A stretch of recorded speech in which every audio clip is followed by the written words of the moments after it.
the prior videos, we learned how accountants record the payroll entries for each payroll period. In this video, we'll learn how accountants record the employer's payroll tax liability for unemployment taxes, Social Security, and Medicare taxes. There could be additional employer liabilities for payroll, like, for instance, workers' compensation insurance and other employer payroll liabilities that accountants also need to record.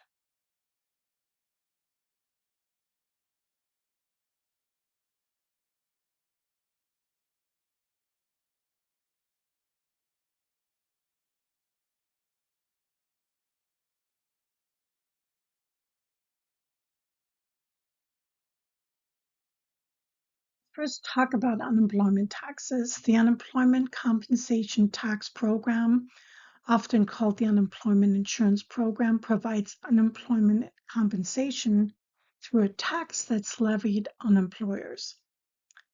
The federal unemployment tax rate is 6%, less a state unemployment tax credit of 5.4%. Therefore, the federal tax rate is reduced to 0.6%, which is 6% minus 5.4%. Typically, unemployment taxes is recorded with each payroll period, and that is what SB Express Company does. It records the state and federal unemployment tax expense at the end of each payroll period, and the unemployment taxes for the payroll period ending January 6th are calculated by taking the federal unemployment taxable wages from the payroll register and multiplying them by 0.6% for $13.49. In our case, the state unemployment taxable wages have the same maximum wage base as FUTA, but in states where that isn't the case, like for instance Alaska and Idaho, you would need an additional column in the payroll register to track the state unemployment taxable wages. However, here we simply use the same wage amount for SUTA as we did for FUTA and multiply it by 4% because SB Express Company has a reduced rate for $89.90 and a grand total unemployment taxes of $103.39. We will record the unemployment tax expense by debiting the payroll tax expense account for $103.39 and crediting the federal unemployment tax payable account for $13.49 and the state unemployment tax payable account for $89.90. When is the unemployment tax due to the taxing agencies? Well, in most states, the due date for the state unemployment tax return is the last day of the month following the end of the quarter and is paid typically electronically with a return. Federal unemployment tax returns are not due quarterly for the federal unemployment tax. The employer submits only an annual return. However, the federal unemployment tax payments are electronically deposited through EFTPS. Deposits are made quarterly and are due on the last day of the month following the end of the quarter. The federal unemployment tax is calculated at the end of each quarter and is computed by multiplying the first $7,000 of each employee's wages by 6.6%. A deposit is then required when more than $500 of federal unemployment tax is owed. If $500 or less is owed, no deposit is due.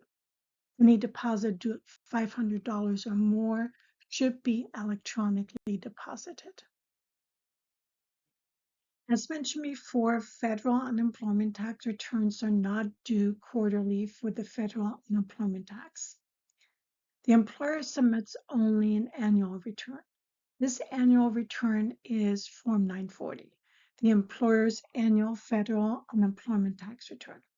The return is due by January 31st of the following year, but is extended to February 10th if all the tax deposits were made on time. So let's take a look at this form. At the top, we have the employer section where we list the employer ID number and then the company name and address. The section to the right is only completed if this is an amended return, a successor employer to indicate that there are no payments to employees or that the business closed. In part one, we'd fill in the abbreviation for the state where the business paid unemployment taxes, or if there are multiple states, the employer would complete Schedule A. In part two, box 3, we list total payments.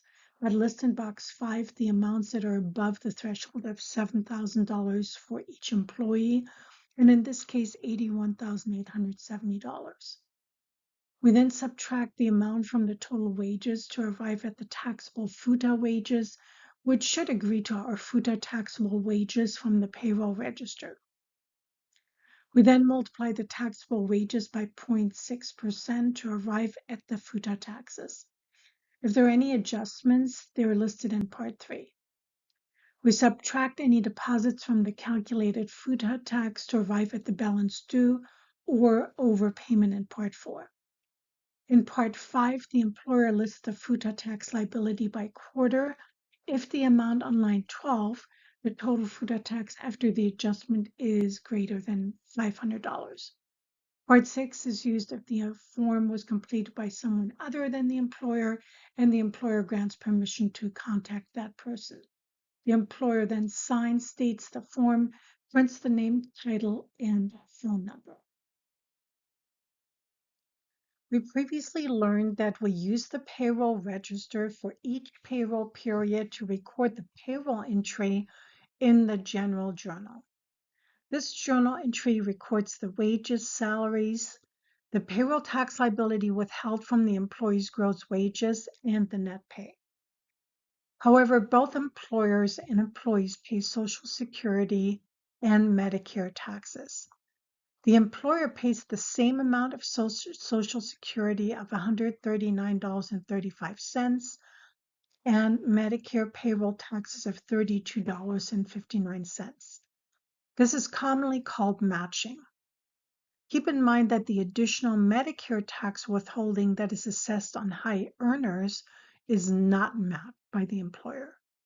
So let's look at what journal entry the accountant still has to record for the employer match of Social Security and Medicare taxes. That means that in addition to recording the wages, salaries, and the payroll tax liability withheld from the employee's gross wages and the net pay, we must also record the employer's liability and expenses for Social Security and Medicare taxes and the payment of the full tax liability. Each payroll period, the accountant records the employer match by debiting the payroll taxes expense account for $171.94 and crediting the Social Security tax payable account for $139.35 and crediting the Medicare tax payable account for $32.59. At the end of January, the accounting records for Brandon Express Company showed that the total accumulated taxes for both the employee and matching employer taxes were $1,995.52. Brandon is subject to monthly deposits because the quarterly liability is greater than $2,500.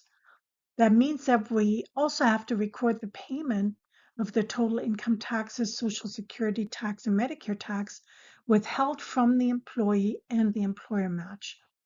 We do that by debiting the 3 accounts where we accumulated the tax liability throughout the quarter, throughout the month. Social Security tax payable for $1,114.80. Medicare tax payable for $260.72, an employee income tax payable for $620, and crediting cash for $1,995.52.